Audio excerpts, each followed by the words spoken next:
வணக்கம். இன்றைக்கி மாங்காய் போட்டு குழம்புக்கு போகிறேன். கடுகு உளுத்தம்பருப்பு போட்டாச்சு, வெங்காயம் போட்டுட்டு வதங்குது, பூண்டு போட்டாச்சு, அடுத்து தக்காளி பழம் போடணும்.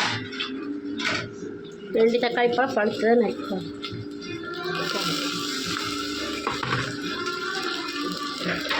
தக்காளி பழம் போட்டிருக்கேன். தக்காளி பழம் நல்லா வதங்கட்டும். இன்றைக்கி மாங்காய் போட்டு புளிக்குழம்பு.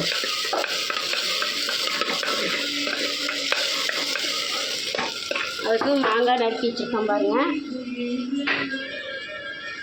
தேங்காய் பாருங்கள். நெல்லிக்காய் சைஸு புளி கரைச்சி எடுத்து வச்சுருக்கேன். பாக்கி காமிக்கிறேன் பாருங்கள். சாம்பார் தூளும் போட்டு மஞ்சள் பொடியும் போட்டு மாங்காய் போட்டு கலக்கியிருக்கேன். நல்லா மாங்காய்லாம் மசாலா பரண்டு வரணும்.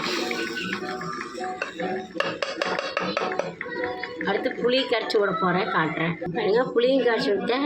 1 கிளாஸ் தண்ணியும் ஊற்றிருக்கேன். நல்லா கொதிக்கட்டும்.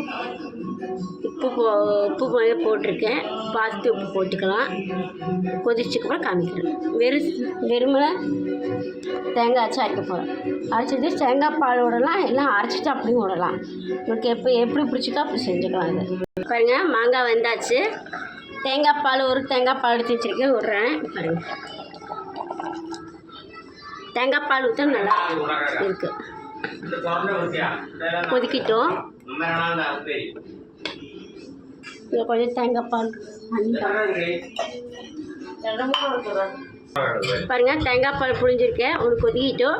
கொதிச்சுட்டு பிறகு காமிக்கிறேன் எப்படி பாருங்கள். மாங்காய் புளிக்குழம்பு ரெடி.